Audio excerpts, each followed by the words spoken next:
बिस्मिल्लाहिर्रहमानिर्रहीम अल्हम्दुलिल्लाह नहमदुहु व नुसल्ली अला रसूलिहिल करीम अम्मा बाद।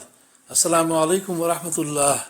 मोहतरम बुजुर्गों, दोस्तों, अजीज़ साथियों व मुअज़्ज़ज़ ख़वातीन, आइए अल्लाह के रास्ते में निकलने के आदाब व अमाल से मुतालिक अहादीस का मुताला करें इंशाअल्लाह। दुरूद शरीफ पढ़ लीजिए। अल्लाहुम्मा सल्ली अला मुहम्मदिन व अला आलि मुहम्मदिन व बारिक वसल्लिम। हदीस नंबर 152। हज़रत अबू ज़र रज़ियल्लाहु अन्हु फरमाते हैं कि मैंने अर्ज़ किया, या रसूल अल्लाह सल्लल्लाहु अलैहि वसल्लम, आप मुझे अमीर क्यों नहीं बनाते?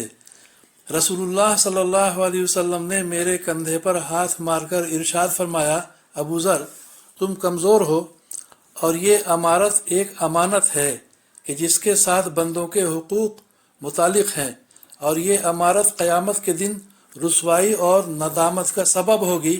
लेकिन जिस शख्स ने इस अमारत को सही तरीक़े से लिया और इसकी ज़िम्मेदारियों को पूरा किया, तो फिर ये अमारत क़यामत के दिन रुसवाई और नदामत का ज़रिया ना होगी। मुस्लिम की हदीस। हदीस नंबर 153। हज़रत अब्दुर्रहमान बिन समूरा रज़ियल्लाहु अन्हु फरमाते हैं कि नबी करीम सल्लल्लाहु अलैहि वसल्लम ने मुझसे इरशाद फरमाया, ऐ अब्दुर्रहमान बिन समूरा, अमारत को तलब न करो। अगर तुम्हारे तलब करने पर तुम्हें अमीर बना दिया गया तो तुम उसके हवाले कर दिए जाओगे। अल्लाह ताला की तरफ से तुम्हारी कोई मदद और रहनुमाई न होगी, और अगर तुम्हारी तलब के बग़ैर तुम्हें अमीर बना दिया गया तो अल्लाह ताला की तरफ से उसमें तुम्हारी मदद की जाएगी। बुखारी की हदीस। हदीस नंबर 154। हज़रत अबू हुरैरा रज़ियल्लाहु अन्हु से रवायत है कि नबी करीम सल्लल्लाहु अलैहि वसल्लम ने इरशाद फरमाया, एक वक्त ऐसा आने वाला है जब कि तुम अमीर बनने की हिर्स करोगे, हालांकि अमारत तुम्हारे लिए नदामत का ज़रिया होगी। अमारत की मिसाल ऐसी है जैसे कि एक दूध पिलाने वाली औरत के इब्तदा में तो बड़ी अच्छी लगती है, और जब दूध छुड़ाने लगती है तो वही बहुत बुरी लगने लगती है। बुखारी की हदीस। फ़ायदा। हदीस शरीफ के आखिरी जुमले का मतलब यह है कि जब अमारत किसी को मिलती है तो अच्छी लगती है जैसे बच्चे को दूध पिलाने वाली अच्छी लगती है, और जब अमारत हाथ से जाती है तो ये बहुत बुरा लगता है जैसे दूध छोड़ना बच्चे को बहुत बुरा लगता है। हदीस नंबर 155। हज़रत औफ बिन मालिक रज़ी अल्लाह अन्हु से रवायत है कि रसूलुल्लाह सल्लल्लाहु अलैहि वसल्लम ने इरशाद फरमाया, अगर तुम चाहो तो मैं तुम्हें इस अमारत की हकीकत बताऊं। मैंने बुलंद आवाज़ से 3 मरतबा पूछा, या रसूल अल्लाह सल्लल्लाहु अलैहि वसल्लम, इसकी हकीकत क्या है?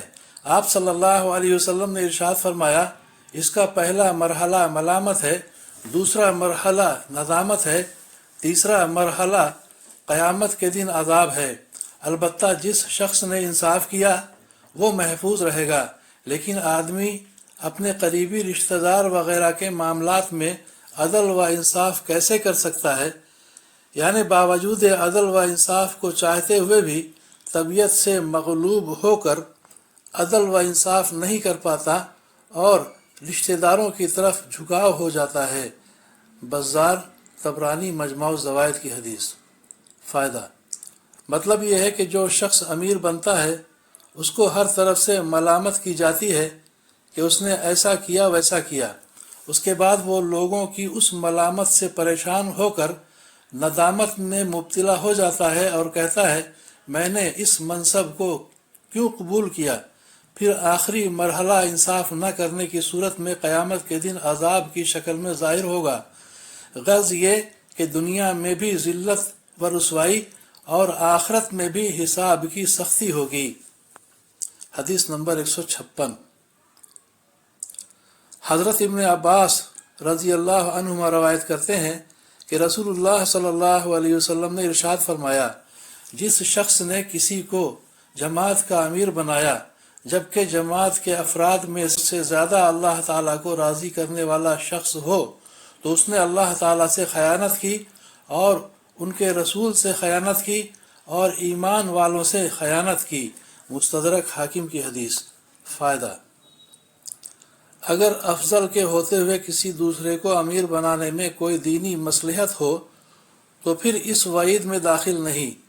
چنانچہ ایک موقع پر رسول اللہ صلی اللہ علیہ وسلم نے ایک وفد بھیجا جس میں حضرت عبداللہ بن جہش رضی اللہ عنہ کو امیر بنایا اور یہ ارشاد فرمایا کہ یہ تم میں زیادہ افضل نہیں ہے لیکن بھوک اور پیاس پر زیادہ صبر کرنے والے ہیں۔ مسند احمد کی حدیث۔